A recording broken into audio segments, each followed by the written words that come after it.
नमस्कार, आप देख रही हैं उदयपुर अपडेट्स। मैं हूं आपकी होस्ट ज्योति जगन। चलिए शुरुआत करते हैं आज की सबसे बड़ी और ताजा खबरों के साथ, जो सीधे आप तक पहुंचती हैं सबसे पहले और सबसे भरोसेमंद तरीके से। भारतीय अंतरिक्ष अनुसंधान संगठन इसरो आंध्र प्रदेश के श्रीहरिकोटा से अपने ऐतिहासिक 100वें प्रक्षेपण की तैयारी कर रहा है। कल सवेरे 6:23 पर GSLV F-15 rocket Satish Dhawan अंतरिक्ष केंद्र से उड़ान भरेगा। यह NVS-02 नेविगेशन उपग्रह को जियोसिंक्रोनस ट्रांसफर ऑन ऑर्बिट में ले जाएगा। NVS-02 उपग्रह भारतीय नक्षत्र प्रणाली के साथ दूसरी पीढ़ी के नेविगेशन का हिस्सा है, जो भारत की स्वतंत्र क्षेत्रीय नेविगेशन उपग्रह प्रणाली है, जिसे भारत में उपयोगकर्ताओं के साथ साथ भारतीय भूभाग से लगभग 1,500 किलोमीटर आगे तक फैले क्षेत्र को सटीक स्थिति, वेग और समय सेवा प्रदान करने के लिए डिजाइन किया गया है। इसरो के चेयरमैन ने अपनी टीम के साथ मंगलवार को तिरुमाला स्थित भगवान वेंकटेश्वर मंदिर में GSLV F-15 NVS-02 रॉकेट की सफलता के लिए पूजा अर्चना की। इस दौरान टीम ने रॉकेट के एक मॉडल को भगवान के चरणों में रखा और विशेष पूजा की। इस सैटेलाइट से नेविगेशन विद इंडियन कंस्टिलेशन प्रणाली और मजबूत होगी। इससे पहले 29 मई 2023 को GSLV F-12 रॉकेट ने NVS-01 सैटेलाइट को सफलतापूर्वक लॉन्च किया था। इस सैटेलाइट में स्वदेशी एटॉमिक क्लॉक लगी थी। इस मिशन में L1 बैंड सिग्नल की सुविधा भी जोड़ी गई, जो व्यापक कवरेज प्रदान करती है।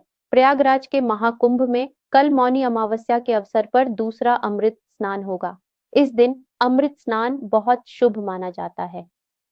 पहला अमृत स्नान 14 जनवरी को मकर संक्रांति के दिन हुआ था। महाकुंभ में मौनी अमावस्या के अवसर लाखों श्रद्धालु आते हैं। श्रद्धालुओं की सुरक्षा और सुविधाएं सुनिश्चित करने के लिए मेला प्रशासन और पुलिस ने व्यापक इंतजाम किए हैं। मेला क्षेत्र को नो व्हीकल और नो वीआईपी जोन घोषित किया गया है।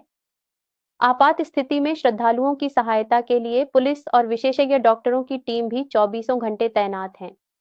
प्रयागराज में मौनी अमावस्या के अवसर पर श्रद्धालुओं की भीड़ को देखते हुए रेलवे ने और अधिक रेलगाड़ियां चलाने की योजना बनाई है। रेलवे ने पहले से तय विशेष ट्रेनों के अलावा 60 और विशेष ट्रेनें चलाने का फैसला किया है। इसके साथ ही मौनी अमावस्या के अवसर पर चलाई जाने वाली विशेष ट्रेनों की कुल संख्या 190 हो जाएगी। इस रूट पर निर्धारित 110 नियमित ट्रेनें भी हमेशा की तरह चलेंगी। इस तरह प्रयागराज से यात्रियों के लिए हर 4 मिनट पर एक ट्रेन उपलब्ध रहेगी। अनुमान है कि करीब 10 करोड़ से ज्यादा लोग कल संगम में स्नान करेंगे। मौनी अमावस्या के पवित्र अवसर पर करोड़ों श्रद्धालुओं की सुरक्षा और सुविधा सुनिश्चित करने के लिए मेला प्रशासन ने एडवाइजरी जारी किया है। श्रद्धालुओं को किसी भी प्रकार की अफवाहों से बचने और सतर्क रहने के लिए कहा गया है।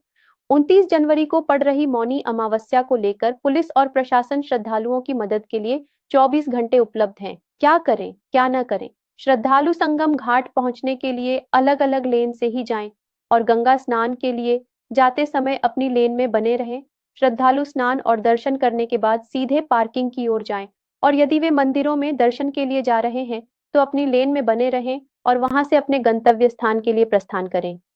स्वास्थ्य संबंधी समस्या होने पर श्रद्धालु नजदीकी सेक्टर में बने अस्पताल में जांच कराएं। स्नान के लिए जाते समय बैरिकेडिंग और पांटून पुलों पर धैर्य बनाए रखें और जल्दबाजी धक्का मुक्की करने से बचें। सभी घाट संगम घाट हैं और वे जिस घाट पर पहुंच जाएं वहीं स्नान करें। श्रद्धालु कहीं एक साथ एक स्थान पर न रुके और किसी भी स्थिति में आने और जाने वाले श्रद्धालु आमने सामने न आए। साथ ही मेले में अफवाहों से बचें और सोशल मीडिया पर फैलाए गए किसी भी भ्रम को सच न मान्यता दें कि मौनी अमावस्या पर भारी भीड़ को देखते हुए मेला क्षेत्र के चप्पे चप्पे पर सुरक्षा के उपाय किए गए हैं। एआई से युक्त सीसीटीवी कैमरे तथा ड्रोन से लोगों की गतिविधियों पर नजर रखी जा रही है।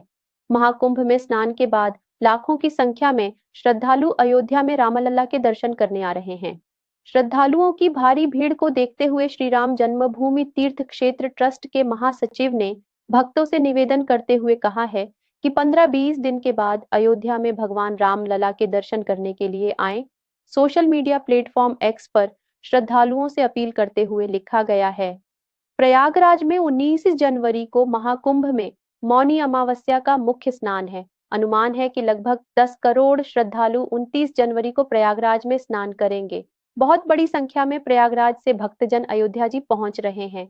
ट्रेन एवं सड़क दोनों प्रकार से भक्तजन प्रयाग से अयोध्या आ रहे हैं। पिछले 3 दिनों से अयोध्या जी में श्रद्धालुओं की संख्या में अभूतपूर्व वृद्धि हुई है। अयोध्या धाम की जनसंख्या एवं आकार को देखते हुए यह कहा जा सकता है कि इतनी अधिक संख्या में भक्तों को एक दिन में रामलला के दर्शन कराना बहुत कठिन है और इसी कारण भक्तों को परेशानी हो रही है। परिणाम स्वरूप किसी भी प्रकार की अनहोनी को रोकने के लिए आवश्यक हो गया है कि व्यवस्थाओं में उपयुक्त परिवर्तन किए जाएं। भक्तों को अधिक पैदल भी चलना पड़ रहा है। हमारा यह निवेदन है कि पास पड़ोस के भक्तजन 15-20 दिन के पश्चात दर्शन करने हेतु अयोध्या जी पधारें, ताकि बहुत दूर से आने वाले भक्त अभी सुविधा से प्रभु के दर्शन कर सकें। इससे सभी को सुविधा होगी। वसंत पंचमी के बाद फरवरी मास में काफी राहत रहेगी तथा मौसम भी अच्छा हो जाएगा। आसपास के भक्त यदि तब का कार्यक्रम बनाएं तो श्रेष्ठ रहेगा। इस निवेदन पर अवश्य विचार करें। देश भर के शिव भक्तों के लिए बड़ी खबर है। दरअसल इस साल से एक बार फिर कैलाश मानसरोवर यात्रा शुरू होने जा रही है। भारत और चीन दोनों देशों के बीच फिर से इस यात्रा को शुरू करने की सहमति बन गई है। भारत और इंग्लैंड के बीच चल रहे T20 सीरीज के तीसरे मैच में भारत को 172 रनों का लक्ष्य मिला है। वरुण चक्रवर्ती ने 5 विकेट लेकर इंग्लैंड की संभलती पारी को बड़ा झटका दिया। बीकानेर में 01 से 09 फरवरी 2025 तक सेना भर्ती रैली का आयोजन किया जाएगा, जिसमें अनूपगढ़, बीकानेर, चूरू, हनुमानगढ़, झुंझुनू और श्रीगंगानगर जिलों के युवा भाग ले सकेंगे। ये भर्ती rally Agniveer general duty, Agniveer technical office assistant एसकेटी और अग्निवीर ट्रेड्समैन 8वीं और 10वीं पास के लिए आयोजित की जाएगी।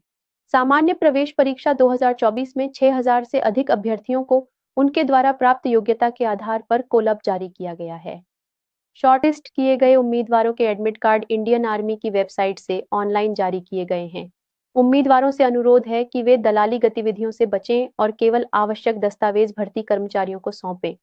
अखिल भारतीय समन्वित अनुसंधान परियोजना अंतर्गत पशुपालन के लिए मशीनीकरण विषय पर 2 दिवसीय 24वीं वार्षिक राष्ट्रीय कार्यशाला मंगलवार को उदयपुर के अनुसंधान निदेशालय सभागार में हुई।